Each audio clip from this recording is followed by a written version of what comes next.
गणपत राव को मैंने सच में अपना दोस्त समझा था साईं, और आज भी मानता हूं। तभी तो अपने जीवन के इतने महत्वपूर्ण साल दिए थे मैंने उसे।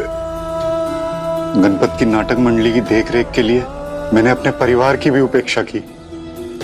पैसे की देखरेख को संभालने में सक्षम नहीं है, लेकिन उसने आज मुझे कहा कि मेरा कोई मूल्य नहीं है, ना ही एक प्रबंधक के रूप में और ना ही एक दोस्त के रूप में।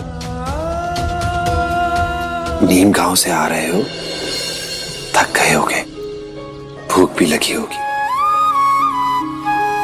खा लो कुछ।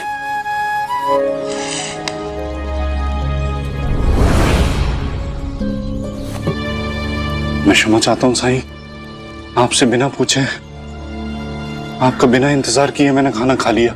खाने के लिए किसी से भी पूछने की जरूरत क्या है? भोजन तो हमें धरती मां देती है। क्या खाने से पहले कभी धरती से पूछते हो? नहीं ना।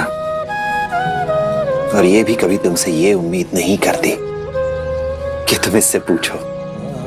तुम्हें खाना देती है और भूल जाती है। एक अच्छे दाता को हमेशा ऐसा ही होना चाहिए। नेकी कर दरिया में डाल, कर्म करो पर फल की इच्छा मत करो। गणपत राव को सावधान करके, उसकी देखभाल करके तुमने एक सच्चे दोस्त, एक अच्छे कर्मचारी का फर्ज अदा किया है। और याद रहे, भगवान भी उसकी मदद नहीं करता जो मदद लेना नहीं चाहता। इस संसार में हर इंसान को अपने कर्मों का फल भुगतना ही होता है, फिर चाहे वो कर्म अच्छे हों या बुरे। तुम्हें तुम्हारे कर्मों का फल मिलेगा और गणपत राव को उसके कर्मों का, क्योंकि यही कर्म विधान है।